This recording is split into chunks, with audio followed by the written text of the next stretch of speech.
السلام عليكم ورحمة الله وبركاته.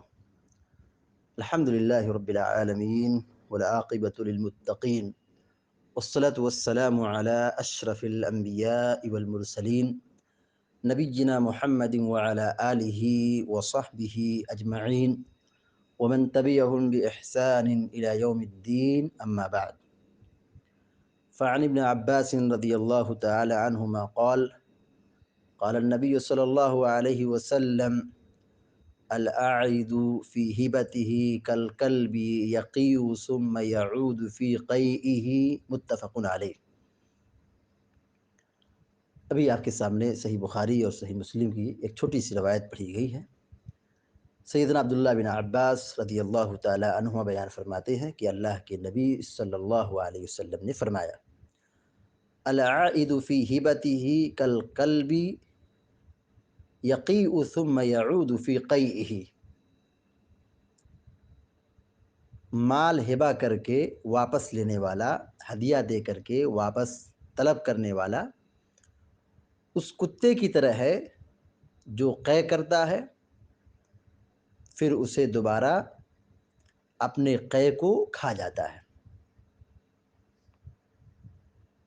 یہاں پر اللہ کے نبی صلی اللہ علیہ وسلم نے ہدیہ، ہبہ، گفٹ، تحفہ واپس لینے سے منع فرمایا ہے، اور اس کی خطرناک اور بدترین مثال ذکر کی ہے کہ جو آدمی ہدیہ دے کر کے مال واپس مانگتا ہے، گفٹ کر کے واپس طلب کرتا ہے،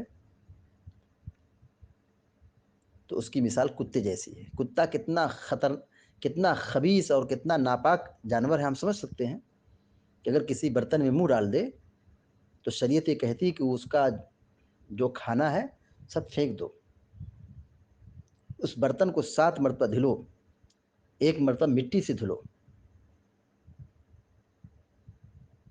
کتنی مذمت بیان کی جا رہی ہے، کتنی بری مثال دی جا رہی ہے، کہا اس کی مثال کتے جیسی ہے۔ پیارے نبی صلی اللہ علیہ وسلم اتنا ہی نہیں، آگے فرماتے ہیں کہ جیسے کتا قے کرتا ہے اور پھر اس کو کھا جاتا ہے۔ قے یہ کیا ہے؟ کتنی بری چیز ہے کہ آدمی دیکھ لیتا ہے تو اس کا دماغ گھوم جاتا ہے، بدبودار، ناپسندیدہ، آدمی اس کو دیکھنا گوارا نہیں کرتا ہے۔ مثال دے کر کے اللہ کے نبی علیہ الصلوۃ والسلام اس عمل سے گویا کی نفرت دلا رہے ہیں کہ یہ کام کبھی مت کرنا۔ ہدیہ دے کر کے واپس کرنے کے بارے میں کبھی سوچنا مت۔ پیارے نبی صلی اللہ علیہ وسلم ایک حدیث میں فرماتے ہیں جو صحیح بخاری کی روایت ہے: لیس لنا مثل السوء الذی یعود فی ہبته کالکلب یرجع فی قیئہ، ہم مسلمانوں کے لیے بری مثال نہیں ہے جو شخص اپنا عطیہ واپس لیتا ہے،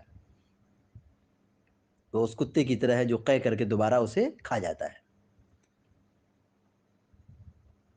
نبی کریم صلی اللہ علیہ وسلم فرماتے ہیں، سنن ابن ماجہ کی صحیح روایت ہے: لا يحل للرجل ان يعطي العطیہ ثم يرجع فیہا، کسی آدمی کے لیے، کسی مسلمان کے لیے جائز نہیں ہے کہ وہ کسی کو ہدیہ دے پھر اس کو واپس لے لے، یہ جائز نہیں ہے۔ ایسا کیوں کہا گیا؟ کیونکہ ہم نے اگر کسی کو گفٹ اور ہدیہ دیا ہے تو یہ آپسی محبت کی نشانی ہے، اور اگر ہم اس کو واپس لے لیں تو یہ نفرت میں تبدیل ہو جاتی ہے، دشمنی میں بدل جاتی ہے، محبت کو مٹانے والی چیز ہے، فساد کو اور بگاڑ کو اور نفرت کو بڑھاوا دینے والی چیز ہے۔ لہذا ہمیں اور آپ کو اس سے پرہیز کرنا چاہیے۔ شریعت میں کہا گیا ہدیہ دو، محبت پیدا ہوگی، تو ہمیں ہدیہ دینے کا حکم دیا گیا تو ہدیہ دینا چاہیے، خوب ہدیہ دینا چاہیے، جو ہو سکتا ہے گفٹ کرتے رہیں، ہدیہ کرتے رہیں، تحفہ دیتے رہیں، لیکن اس کو واپس لینے کے بارے میں سوچنا نہیں چاہیے۔ لہذا ہماری اور آپ کی ذمہ داری بنتی ہے کہ ہم گناہوں سے بچیں۔ اللہ تعالی ہم سب کو آپ سب کو نیک عمل کی توفیق عطا فرمائے، آمین یا رب العالمین، وصلی اللہ علی نبینا محمد وسلم تسلیما کثیرا، والسلام علیکم ورحمۃ اللہ۔